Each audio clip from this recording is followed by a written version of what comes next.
Good morning, everyone. Welcome to the Modern Market, where every day we discuss all things to do with the modern market. That is the crypto market, the NFT market, and how to not lose all of your money on the internet. The prices are going down, guys, and we've been talking about that the last few days. We're going to talk about it some more today. Make sure you save some of that internet capital that you've saved up so well. We've got Bitcoin ETF seeing the second largest outflows on record as Bitcoin drops below 100K. Got Solana DAT Upexi announcing a share buyback program for $50 million. And Michael Burry, famous for the big short, closes his hedge fund and returns investor funds as he admits he doesn't understand today's market. So we'll be discussing all these things during the course of today's show. I've got the latest on price action and general discussion on our general thoughts for the market too. So stay tuned. I've got Legendary in the co-host seat with me today. We're ready to get into it. But just to remind friends before we do, nothing that we say here is financial advice. The market is incredibly risky. We do not know anything for sure. So please do proceed with caution and exercise your own judgment. Legendary, now that we've got that out of the way, before we get into the main stuff today, how you doing? How you feeling? It's Friday. It's the 14th of November, going into the weekend. Things tend to get a bit wild on the weekend, but it's going a bit wilder before today on this Friday. What's going on? GM Jim, doing quite well, yeah. You are right, the weekends are a bit wilder. D-Farmer likes to say, the TradFi bros are shutting down. Welcome to the asylum. Definitely more volatile on the weekends. But I also realized in hindsight that the last 3 weekends consecutively, I was going to a different spa and doing spa weekends, and I'm going again this weekend to kind of stop myself from the button clicking. And I told you in an off-show convo that this is probably a good way to save money, is just to find yourself something to do to not click too many buttons at the moment, because this is what I would do otherwise. So I can't complain. I'm looking forward to a nice weekend.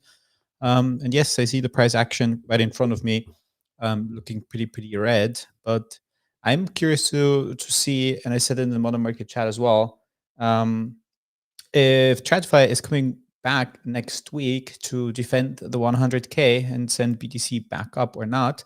It's basically the continuation of the conversation that we had on the show yesterday, where Funky did share some of his views, and including that, the 100K resistance defense has been a pretty strong one so far, even if it took a bit to recover. So I'm interested to see if this is going to play out, because it is a hypothesis that I still do believe in. And we'll have obviously a headline to discuss that. And as part of the headline, I also want to get into something then that supports a bit more of a bullish view coming from Wintermute. So I'm also curious to then hear your thoughts on that once we cross that bridge. Okay. I'm curious to hear that so that I can offer my opinion. In general, of the variety of things we've been talking about the last few days, I actually don't like the idea of TradFi like defending 100K. I know we talked about it a little bit yesterday. Funky shared that perspective. I'm far more persuaded by the idea that this government shutdown and the effects of it have. I was far more persuaded by that. I don't think that has been that material either. I think, I'm not that persuaded in the idea that TradFi is going to protect a certain price. I also am decreasingly confident after we went through the analysis of MicroStrategy yesterday, and this is why I put this Solana DAT headline as a headline, because I don't think that they've been run responsibly. I don't think that they are able to continue to raise capital to buy more crypto, and I don't think that buying back shares is going to do anything either. I don't think there's any buyers left at this market. I think everything is too expensive for them. And so, yeah, I mean, I'm curious to hear your more bullish perspective later, and I'm open to it. I'm always open to it. But I think my bias is still bearish, and we'll discuss some maybe ways to express that aside from maybe just being short ETH, which I still am, but not in enough size. But we'll discuss some other ways, because as you said, we talked after the show yesterday for quite some time, and I had some more interesting ideas of how to play Bitcoin if you're getting like a bit worried. And maybe I'll just share that out loud, and maybe it's a dumb idea, maybe it's a good idea, but I'll share it out loud for people who are listening today. But Ledge, anything else you want to touch on before we just get into it, or how else are you feeling as we kind of tackle the market? Pretty good. Not feeling bad. Did bit more of reflecting on, being able to read the sentiment as a result of like hosting the show, and I found that probably one of the most helpful things this cycle in particular. So I'm not feeling bad at all. Okay, that's good. I mean, we were kind of routinely. I think we probably positioned ourselves quite nicely in the sense we articulated all throughout the summer, right? Just to always be selling, always be taking profits. Better to do that at the highs than at other times. So I feel like we're fairly protected in that respect. And yeah, let's get into it then. I think we've got a variety of things to talk about when we get into the main part today. Yeah, let's do it. Let's do it. Right. Okay. Just before we get to the roundup, just wanted to shout out our sponsor for today. A reminder, today we're excited to be sponsored by Yeet, the crypto casino that's done more than $800 million in a bit more than 6 months, founded by trusted names like Mando, KBM, and pro poker player Ben Lamb. We are users of the site, legendary, famously known as Limbo GCR over there. So it felt like a very natural partnership. A reminder to only gamble for fun and what you're comfortable with. And to help there, we are giving out up to $500 each week. Not up to. We are giving out $500 each week. That's what we've been doing every single week so far. We're going to be giving it out randomly to players active under the Modern Market affiliate link, which is in the comments. So do check Yeet out. They have a number of crypto-themed games. And their sportsbook has just launched as well. So if you want to participate on that side, you can do now as well. Stay tuned for our giveaway. It's Friday, which means it's our giveaway day. We'll be giving away $500 to a participant at the end of the show. Remember, you need to be on our affiliate link if you want to participate in that. With that out of the way, let's get into the roundup today. Starting with the price action. As always, we are going to start with Bitcoin, which is down almost 7%, just dipped under 96K now. Pretty huge move. It was over 100K yesterday, down almost 7% now. ETH is down 10% to 3.1K. XRP is down 9% to $2.20. BNB is down 6% to 900. Sol's down 10% to 139. This is carnage. If we're being realistic, guys. Cardano down 10% to 0.5. Hyperliquid down 6% to 36.7. Zcash strong, up 4%. That is incredible price action to be up 4% when Bitcoin is going to be down 7%. That is unbelievable. Up to $525. Sui, on the other hand, other alternative major, down 12% to $1.77. That is really tanked. Hyperliquid and Sui used to be right next to each other. Sui really, really underperformed recently in that respect. Getting into the meme coin side of things, got Doge down 8% back to 16 cents. Pepe's down 12%. Trump is down 6. Bonk's down 8. Pengu's down 10. SPX is down 18. WIF is down 10. Fartcoin is down 10. This is tough stuff out there. Useless down 15. Rec down 14. Mog down 8. So not pretty across the board. One thing I'd note though is that, okay, look, that's not pretty on the meme coin side of things, but it's hardly any more than the majors, right? Like ETH is down 10%, and then Fartcoin's also down 10%. So pretty, it's just red across the board, but maybe not as dramatic as you might think on the even more risky side. Getting into the headlines themselves, we're going to be talking Bitcoin ETF seeing the second largest outflows on record as Bitcoin drops below 100K. A lot of liquidations in the last 24 hours too. Solana DAT Upexi announces share buyback program for $50 million. We'll be talking about that and DATs more generally, because I think we want to relate that to maybe the conversation yesterday to do with MicroStrategy, as well as our other considerations in the kind of health of the DAT landscape, given that they have been the biggest buyer of these coins most recently, and we need to know how healthy they are. And finally, Michael Burry, famous for the Big Short, closes his hedge fund and returns investor funds. I thought that was an interesting alternative headline to include today as we go into a market which is very, very hard to read. And I put out a tweet yesterday saying, I don't think anyone in the last bull market said what's going to happen is we're going to hit 69K and then we're going to go down to 16K and then we're going to proceed all the way up. I'm seeing so many predictions about us just, dipping to 92 and then it's going to be great. We're going to buy it back there and then we're going to rip to new highs. Or it's going to go to 88 and it's going to be completely fine. Then we're going to buy it back and it's going to go all the way up. It's like, that is not what's going to happen, guys. I don't think you're able to predict this as confidently as you would like. And that's the only thing I'm certain about. Notable price action. Zcash is up 5% to 520. Pengu's down 10%. Sui's down 11%. Linnea is down 20% on the day. Some notable sales still. People still buying NFTs. Cryptopunks down to 30 ETH though. Matt Kane Gazer selling for 6 ETH. Xcopy Remnant selling for 16.5.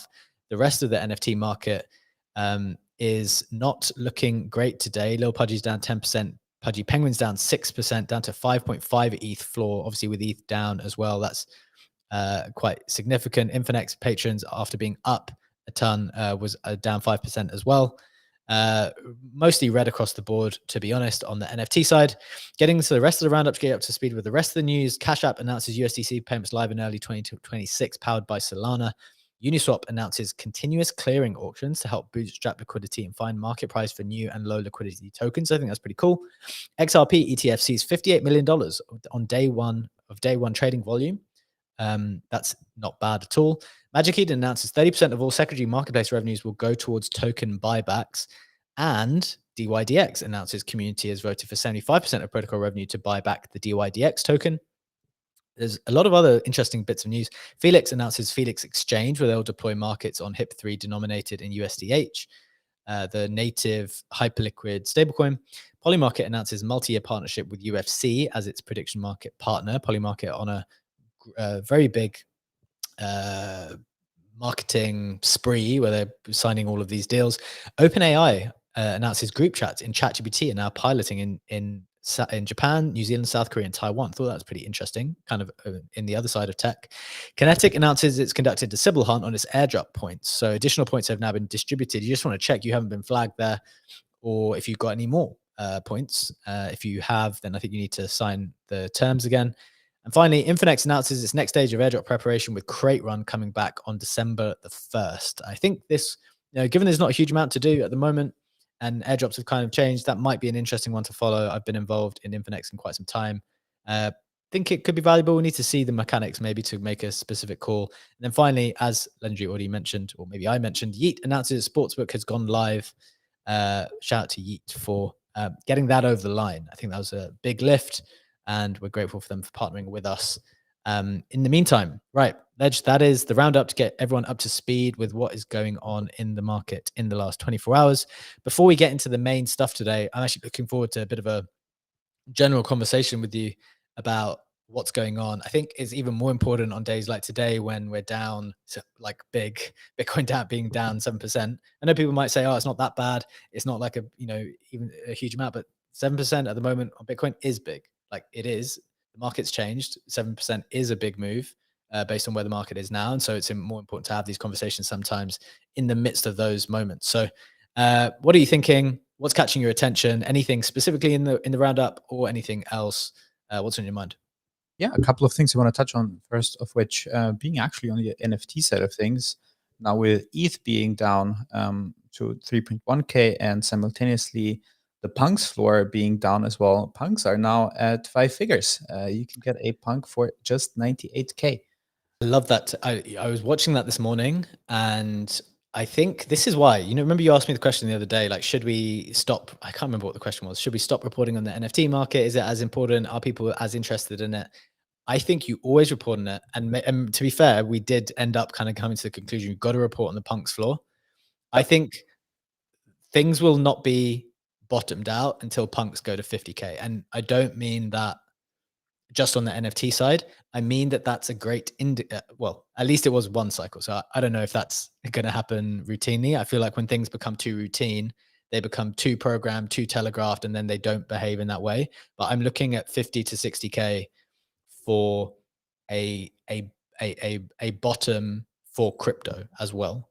What do you think of that idea, Ledge? I know that's kind of what happened last time. I'm not a big fan of just saying things are going to happen again because they happened last time. I think that's happened way too much this cycle already with things like, gold has gone up and Bitcoin is always going to trail Bitcoin, and Bitcoin is always going to trail gold.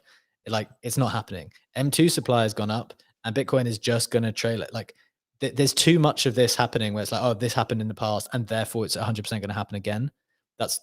I think it's happening too much. Having said that, I'm trying to do that with the Punks floor. What do you think?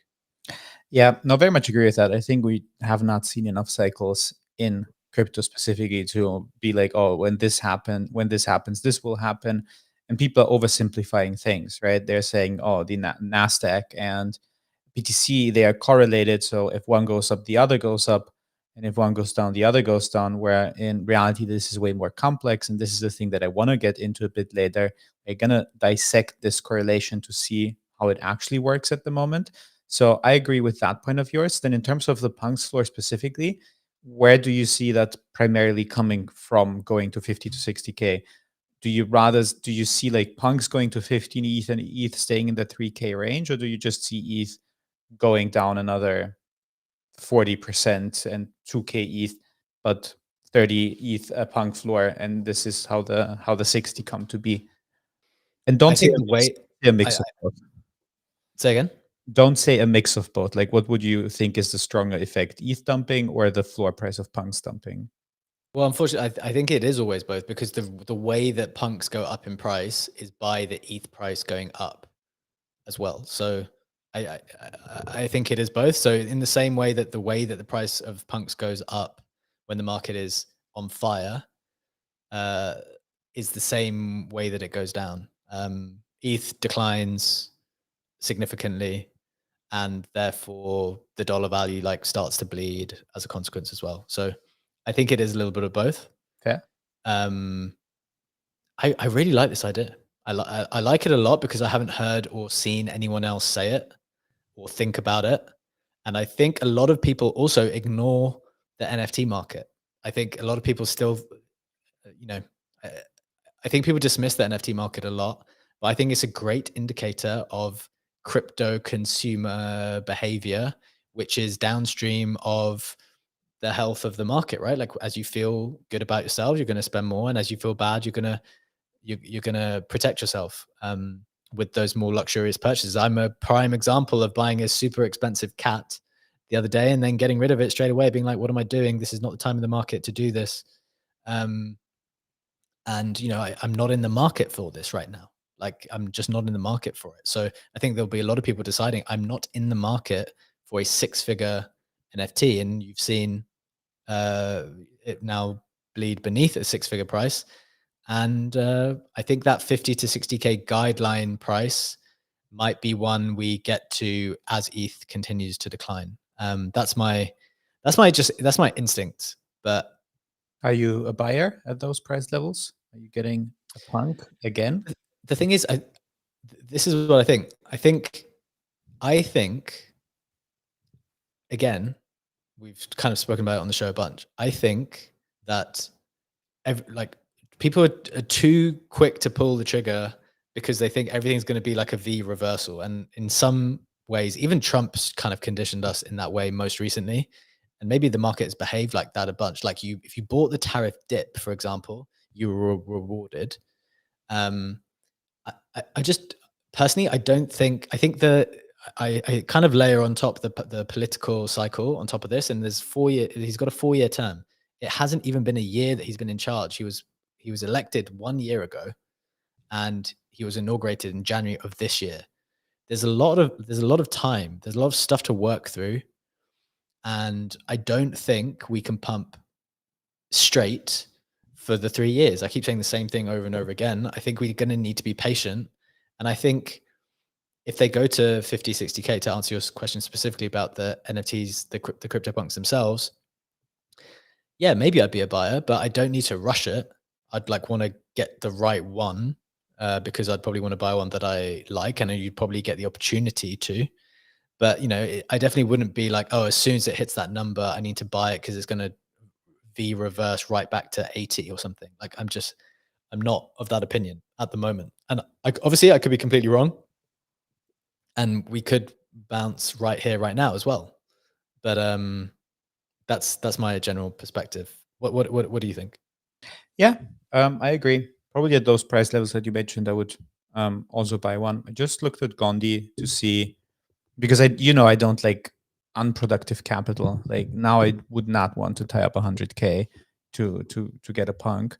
But at 50, 60K, or probably you can, or for my portfolio, I can make the case to buy more than one. So one to PFP and two more to like sell out of them once they recover. And the APY is not too bad. So if I can get a loan against a punk at like 8 to 10%, 9% APY, and use that capital productively again, I would probably quite like the setup at that price point. I personally, I would go the other way around. I would now, I would wait still. I would give the loan on the punk that you wouldn't mind getting liquidated, earn on it. So you give the loan at like 60% loan to value, and you earn the 10%. If they liquidate, you own it, and you're happy to own it because you're going to own it at 60% of its value.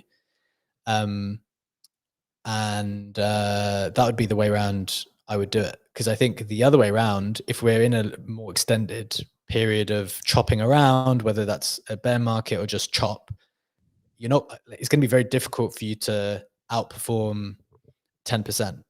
Because if you look at on-chain rates, I was looking at Aave today, the rate of lending has collapsed. Like, for a while, maybe on Hyperliquid it's still a little bit higher, but there was a period of time back in risk on season over the summer where you could earn plus 10% just on USDT, lending it out on Felix on Hyperliquid, and that was obviously a moment in time, but it wasn't that much lower. On base you could get 8-9%, and the on-chain lending rate is often a great indicator for market demand to go risk on.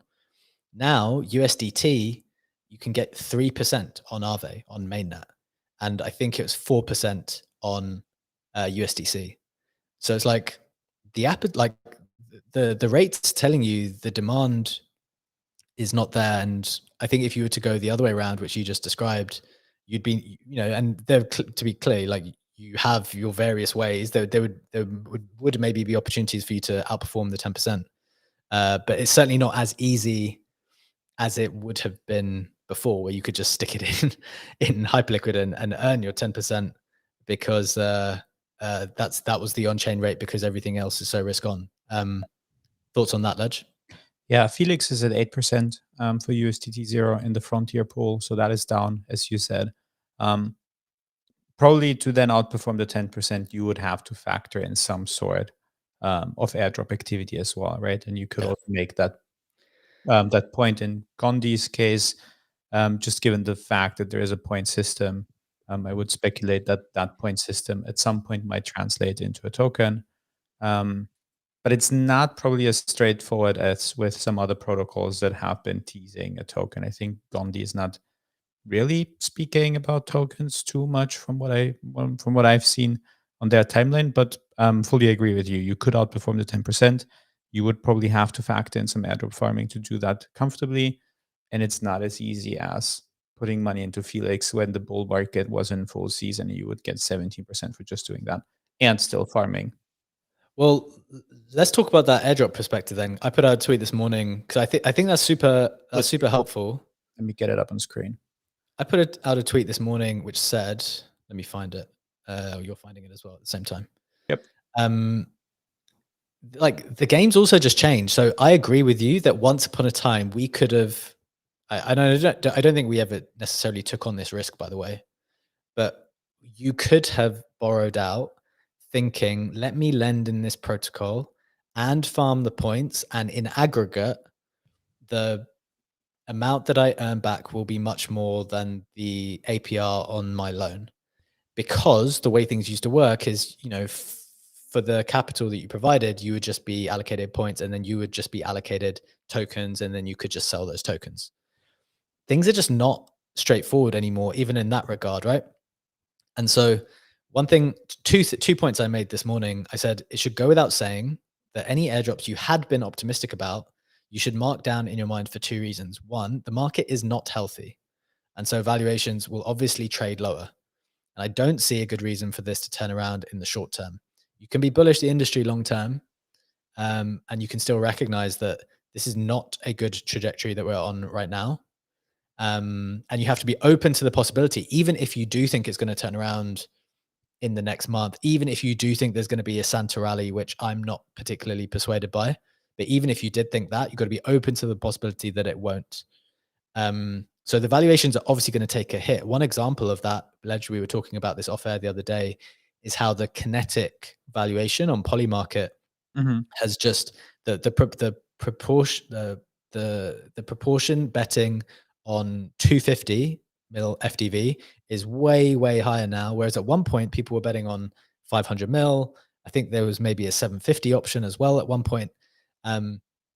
Here we go. So now it's 64% likely to be 250, 16% at 500, 4% over 1 bill. Whereas at one point, that 1 bill number was even much higher. And then, there was a ton in the 500 mil thing. And, the market has changed, and therefore the valuations are now completely marked down lower. Yeah, do you want to talk through the activity here? Yes, because it's a massive difference. So yes, going back just a bit more than a month, October 3rd, the market was saying 90% chance this thing is trading above 500 mil. That is crazy. 90% chance. Basically, that was a given. And then throughout the month, until like October 20th, we still said fairly confidently, yup, 80% chance we're going to see that. And now, and Hyperliquid, mind you, is not even doing that bad. Like Hyperliquid essentially is pretty stable around 40. I know it's down a bit more today, but was pretty stable around the $40 mark. And now we are at a 16% chance. Maybe get the same thing up for the 1 billion. Oopsie, wrong button. Even for 1 billion, like October, we said 70% chance this thing is going God. to trade above a bill. Now we're saying 4% chance to see that happen. So that's a complete change. It's not marking down your airdrops a bit. It's a very, very significant change. And this can really wreck people, right? Because this Yeah. is one of the things I've spoken about this back in the Blast days. If you remember Blast, one of the, to be honest, one of the most fun times on chain that we've probably ever had, where we're going around chasing gold. Loads of people got excited about it, but the problem was, people decided that they would be happy to get gold by any means necessary without any specific idea about how much gold would be worth in dollar terms. And so the danger always is that you burn capital to such a degree that you do not see it back.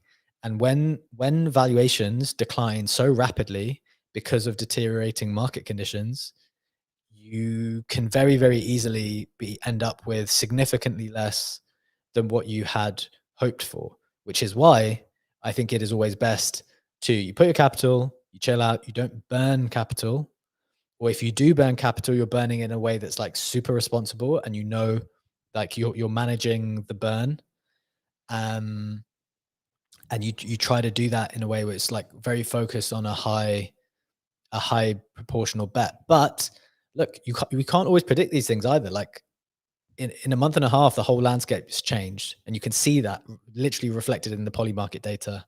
And so, you know, you're going to have to mark the things down. The things that you might have been chasing, thinking that they're going to be super valuable, for this specific reason, they might not be as valuable as they were 90 days ago, or not even 90 days ago. What am I talking about? 40 days ago. But then the second reason, which is what the tweet goes on to say, Ledge, if you want to put that back, is that the trend is moving away from airdrops as well. Like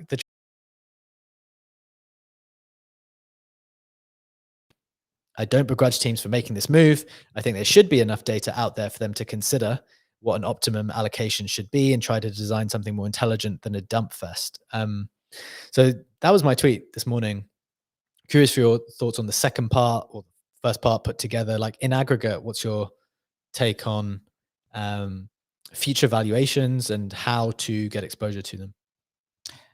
I agree. We're definitely seeing this shift back to the ICO meta, which per se is not something new, right? We've been through multiple ICO seasons, but I think what is also happening on top, and this is a point that let me get this post up on screen, that Dees has been making, and you kind of mentioned it in the roundup as well, and I want to connect those two things. So going back to the roundup, you said, Magic Eden announces 30% of all secondary marketplace revenue will go towards token buybacks, and we had so many more token buyback news. I think there was a second one even, right?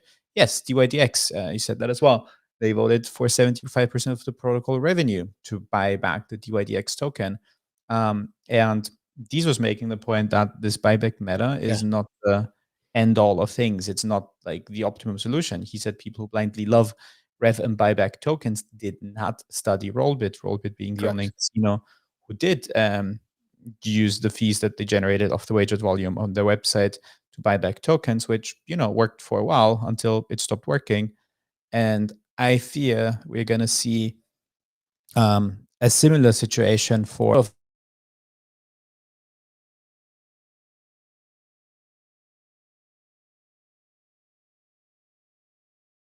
with the exception being something that really, really does sustainable revenue and can maintain that, like a hyperliquid where people will be trading in a bear market, in a bull market, right? You will have a good amount of volume going through if that product still remains popular, which I think this is where buyback can work.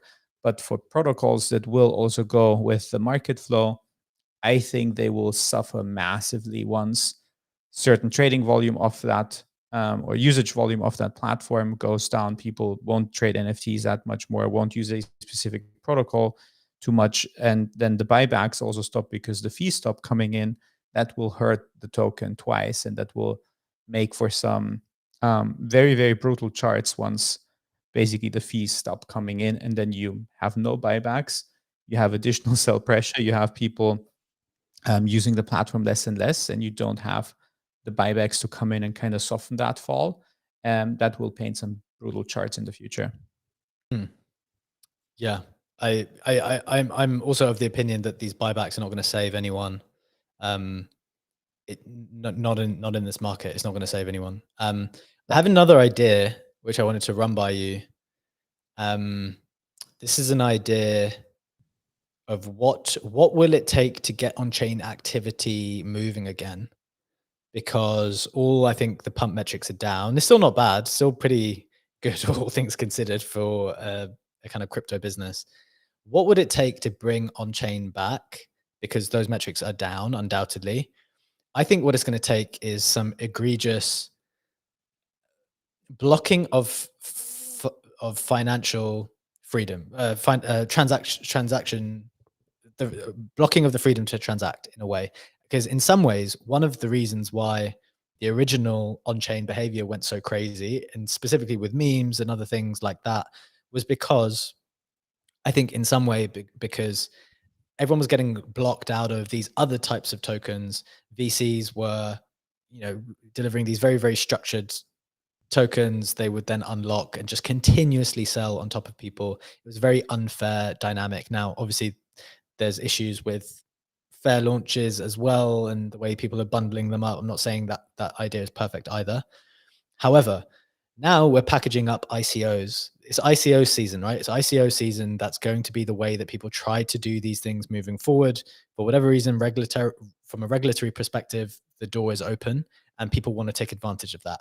However, that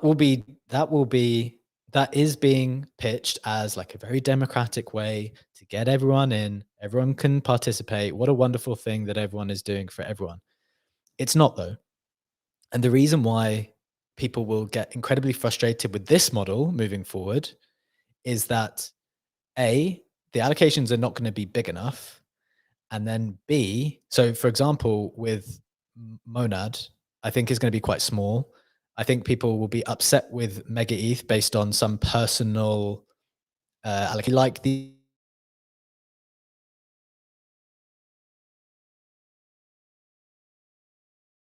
who they go for. So that you've got this kind of factors which will cause displeasure. And then maybe more importantly, you've noticed in the wording for the Monad drop, this type of surveillance of your activity post buying, which will, I think, be really, really annoying to people. Like, you're saying that we're unlocked, but if we don't hold, then we're going to be blocked out of future things in the future. And I think that is going to spark, once people do this enough and they try to measure your score and they try to, check which things you've sold in the past, and now you're not eligible for this now because you sold this. I think that will get on-chain decentralized wallets, which are not tied to your social thing, going again, because people will feel that they're being unjustly monitored and unjustly surveilled. That's my idea, Ledge. I feel like that's kind of a unique take. I don't think I've heard anyone say that. That's what I've been thinking about, because I don't like the idea of people blocking your financial, your ability to sell. I'm of the opinion that if you want to block me up, then lock me up. Like, tell me that I have to hold this token for 6 months. That is the rule. Like, if that's the rule, then that's the rule. I don't like this thing about, oh, you're unlocked, but we're going to watch you. We're going to watch your wallet, and if you don't do what we like, then we're going to punish you at some point in the future. What do you think? Yeah, I don't like the negative incentives. I don't like this punitive logic of telling someone you can't do this or you can do this, but if you do this, then there's going to be a punishment. You're going to get a lower allocation for your next sell on Coinbase.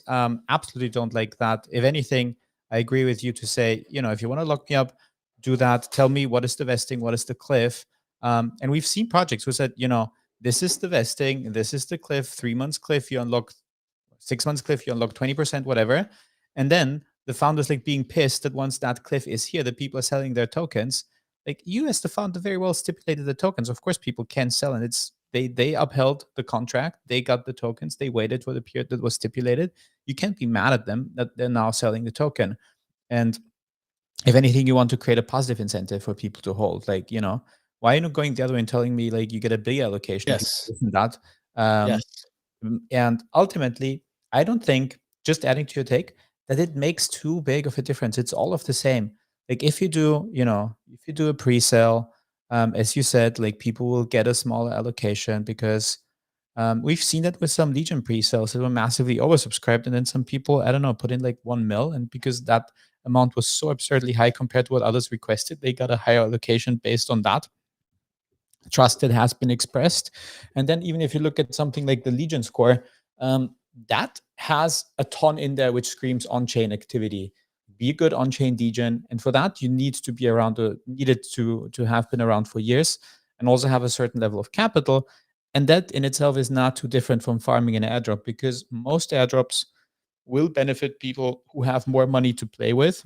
You farm kinetic points. Your kinetic points are going to be more if you're able to put in 3 mil worth of hype and use the liquid staking, wrap it to K hype, and farm points like that, versus someone who doesn't have that. And yes, there's ways to play catch up. I'm not disputing that. And we talked about some of them on the show as well, including like, generating volume for perps.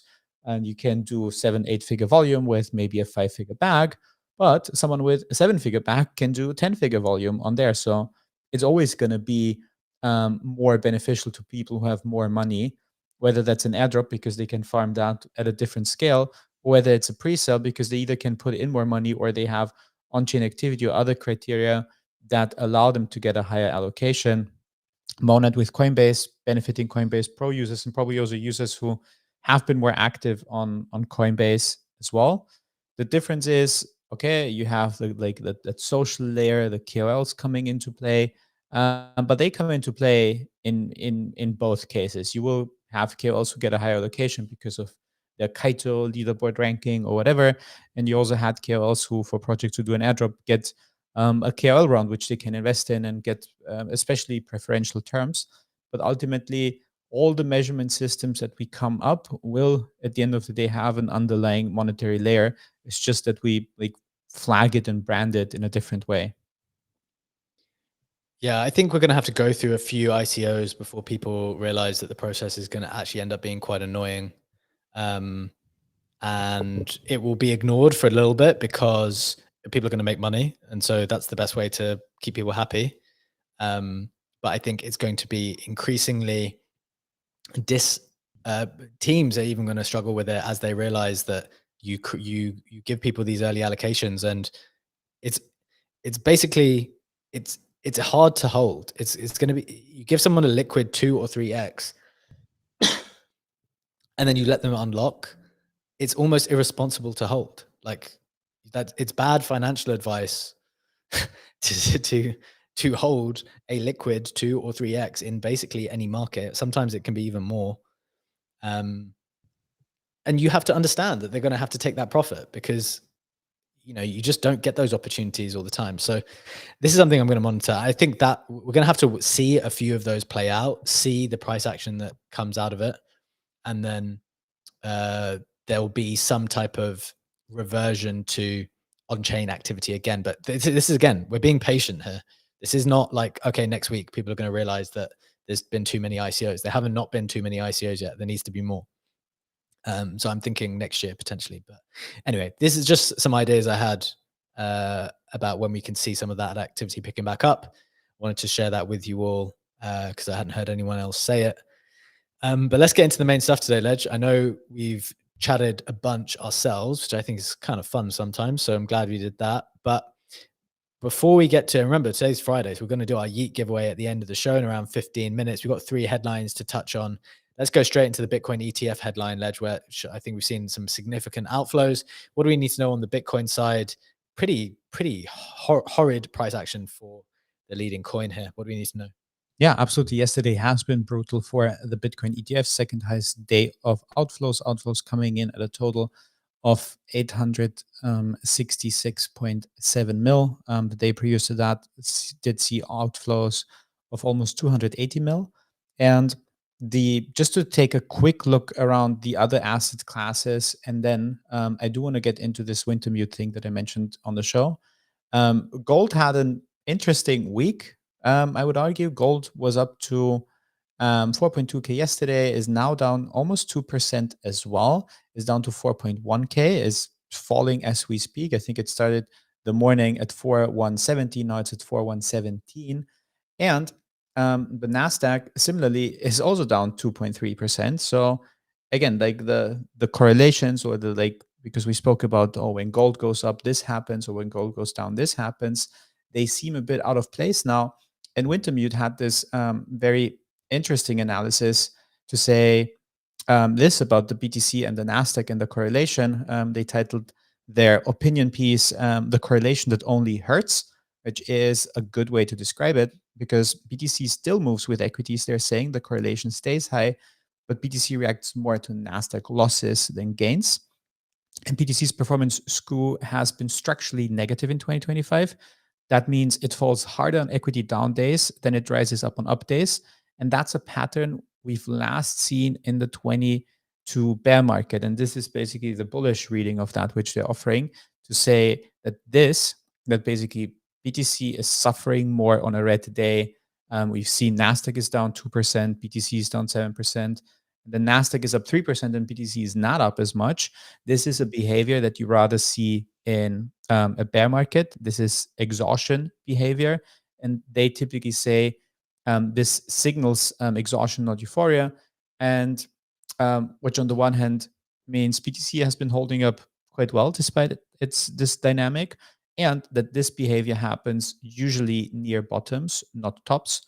And they basically go to look at this analysis, which is a super interesting article from 2021 to now, to say that this changes. Like there is periods where we see an upward skew. So like Nasdaq does well and BTC does even better. And then we see this downward skew when BTC does worse than the Nasdaq on a red day. So because like we often try to oversimplify and say like this is the correlation between Nasdaq, when the numbers and the analysis does show that there's like more complexity to that. And if you then at the bottom look at the BTC price as well, and look at the overlay of the last 5 years, this is where they arrive at the point to say, when we see an extended downward skew like that, like we've seen 2022 to 2023, this is typically, although that is like with less volatility now than it was 3 years ago, this is something that you would rather expect around the market bottom. So I found this quite interested, and they did go into a bit more detail to say how the narrative, how capital flows has been changing, and how this these capital flows are a bit different. But they do summarize that looking at correlation doesn't give you the full story. BTC still trades as a macro asset. It does react to liquidity and positioning. And given that we've put down, this is their last sentence, we've put down multiple all-time highs and does less than 20% off the BTC top. Now it's a bit more, obviously. Despite this dynamic, it speaks to how well Bitcoin has been holding up. Fair enough. I take the point that maybe this is, I don't know. I don't necessarily even take the point that this means, because again, it's a little bit of the same thing where, okay, this is what was happening in 2022. This is maybe indicative of more of a bottom type of behavior than anything else. I'm not entirely persuaded. One of the things that I just haven't heard a compelling argument for is, you know, you did mention flows and who's the next buyer? Who's buying this stuff now? And what have we got to look forward to now? Like, there has actually been so much progress in the industry, and I understand those points, but it does mean that from a narrative perspective, there's less to look forward to. When Trump came into power, there was the strategic Bitcoin reserve hope. There was a lot of momentum around that and all of this legalization. So there was all of that energy, which I think created a lot of momentum, much of which has now dissipated. And I'm not convinced that I will come back to the DAT situation that we spoke about yesterday. When it comes to MicroStrategy, we're going to touch on this Solana DAT, which is now doing share buybacks. We've spoken about other DATs that are doing share buybacks.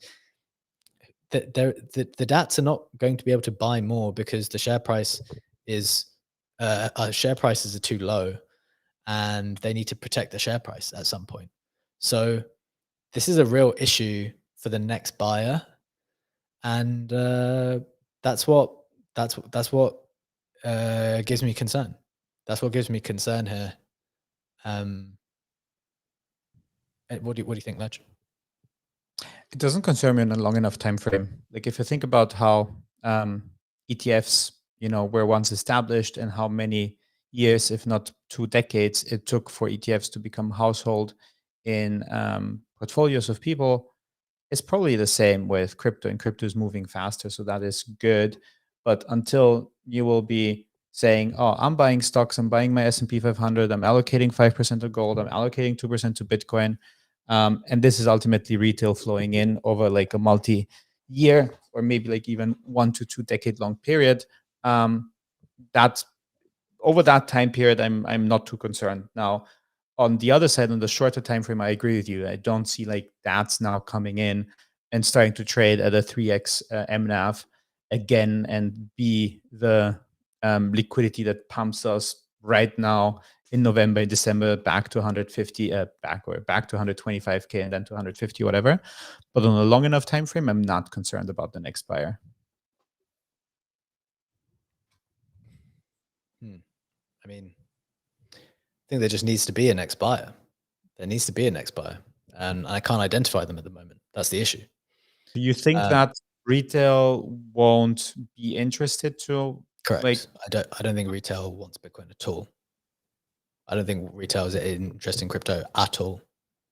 Do you think this is not going to change over the next years without an additional catalyst? Like everything we have up to now is not enough. They need an additional thing that makes them want to put in 2 to 3% into BTC. I think a lot of people hate crypto still. I think people really hate crypto. And I think they don't have spare money. Retail don't have any money. So I don't know what money they're supposed to buy crypto with. And as we said, like these $2,000 stimulus checks are not the same as when COVID happened and there was like rampant abuse of the system and people were claiming money in all different directions and getting money from all kinds of places, like doing claims and claiming that their business was down. And maybe look, lots of the claims would have been legitimate. There was a lot of abuse of the system at the same time. This was like worldwide stimulus. Maybe it happened in the US. It also happened in the UK. It also happened everywhere else. Worldwide unfettered stimulus because it was such an emergency. Just sending people $2,000, the thing, people are really convinced that that's going to go on gambling. People don't have any money. So, okay, maybe it goes on gambling, but they might just buy something that they really, really need in their house because it's not like people don't have the stuff. Like the data coming out of the US is appalling for debt, car loans, consumer debt. It's just abysmal. So, and coupled with, by the way, and look, I know I'm on a bear rant at the moment in general, and that's my general bias. But Trump has not been helpful. He's the amount of stuff that they've done on the company level, I think has turned off an incredible number of people to crypto as an industry. I know some of it is going to be good for the industry. It's going to allow people to build in the industry. It's going to give people the green light to be able to build properly. But the amount of money that they're going to make out of it is going to turn a lot of people off the industry. And people just need to be realistic about that. Like, I think that is one of the negative externalities. There are positive externalities and there are negative externalities. So I think that is something we've got to grapple with as well. But Ledge, give me a final take on this. We've got a couple of other things to do, and we've got to do the Yeet giveaway. I appreciate this conversation today, but let's try and touch on the next bits as well. Yeah, I'll keep it to one sentence. Agree. But for me, the positive externalities do outweigh the negative ones coming out of the Trump administration when it comes to crypto specifically. Fair enough. Yeah, I mean, net, I think you're probably right. But man, there are serious negative ones, which I guess will have their way as well. You get a period of time where you enjoy the glow and the positive stuff, and then as with all negative externalities, you're gonna have to deal with them at some point, and maybe this is part of it. Although there's got all kinds of other stuff going on with the market. Market's very toppy anyway with all the AI stuff going on. But look, we're going to leave that conversation for another day. We talk about this stuff every day. We will do more on this next week too. Let's get to the next headline. Solana DAT firm Upexi is the latest crypto treasury to launch a stock buyback program. This is the news that the Solana digital asset treasury company announced a stock buyback program. The Nasdaq listed Solana treasury firm board approved a $50 million repurchase program to acquire outstanding common shares. They said that the share repurchase program will enhance Upexi's flexibility to purchase shares of its common stock on the open market, subject to market conditions and other factors. They want to execute share repurchases opportunistically, consistent with their disciplined capital allocation approach and commitment to delivering sustainable long-term value for shareholders. Obviously this has been against the backdrop of a number of DATs pursuing this type of strategy. There have been DATs for Solana, of course, Ethereum, Bitcoin, and going down the risk curve to Avalanche and XRP and other things as well. So there's been all kinds of DATs. The issue is that the net asset value is now not matching up with the market cap of these tokens. The net asset value of the tokens are not matching up with the valuations of the companies. So there's not much ability for them to raise further and continue their buying. So something that they're going to have to do at some point is defend the share price. And this is the thing that is super concerning me, as we have seen one or two companies already do this. I think we're going to see more companies do this. And as this happens, Legendary, my thinking is we're going to see the confidence in these entities and the tokens which they buy essentially have to evaporate, because you realize that they can't do both things. You can't buy the token and protect the share price at the same time. And so it's not actually obvious in this article from which funds specifically they're using to buy the token back. They're using to buy the shares back. But the money's supposed to be for buying tokens. So if you're using it to buy shares, you can't use it to buy the token, which means that's that significant buyer. And given that this has been an institutional market, that buyer is now neutered, it has no power anymore. And so who's going to step in when they don't have the power to buy?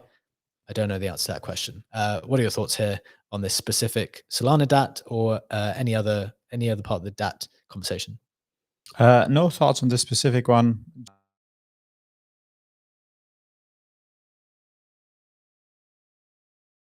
And I am happy that the market found this out early enough that we did not run into the risk that Vitalik has been describing, that you have a massive ETH that then starts to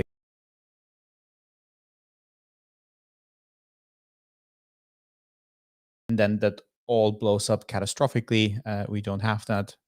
Ultimately, we have strategy as being the single biggest one, and strategy, if you look at the enterprise value, it's still trading around above MNAV of 1.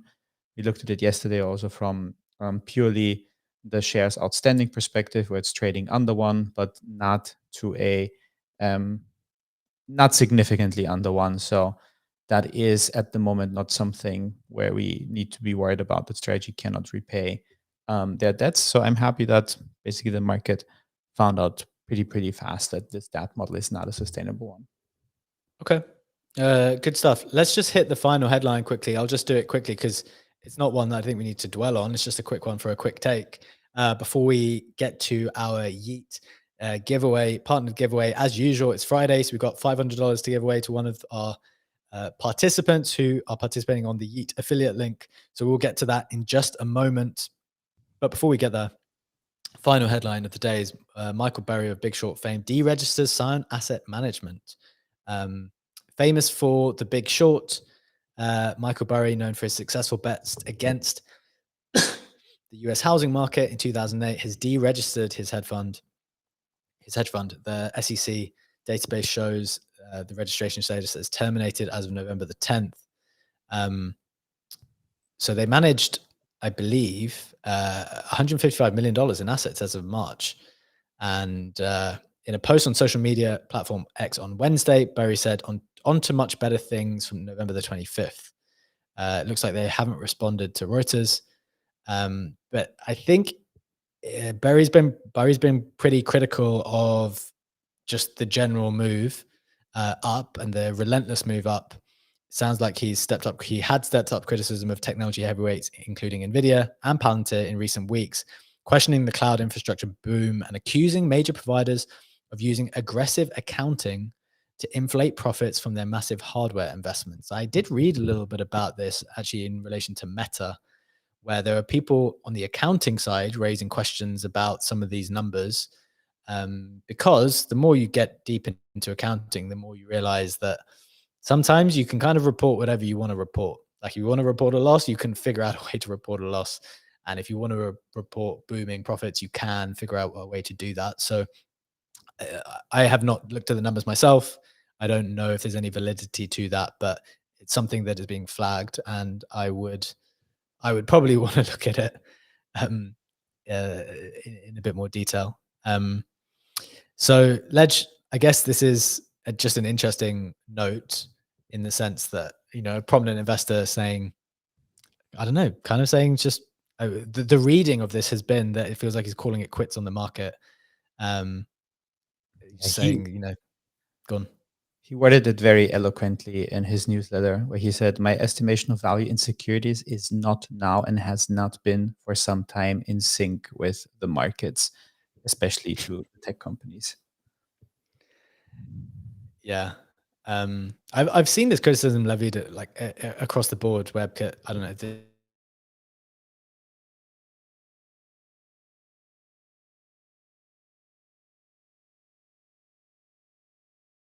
world they used to invest in. And maybe for people who are looking at fundamentals, we're kind of broken from it in some way. So I don't know. I just think it's interesting to note, but I don't know the details. So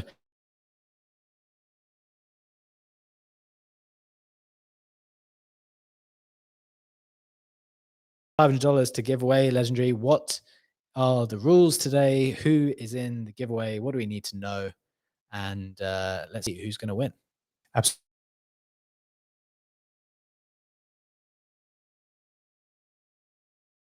Over the last 7 days, I am sharing our Yeet board on the screen. As per usual, Funky very, very consistently did his 25K of volume. J Miles in the second place with almost 23K in volume. Atari God coming in at 6.5K overall.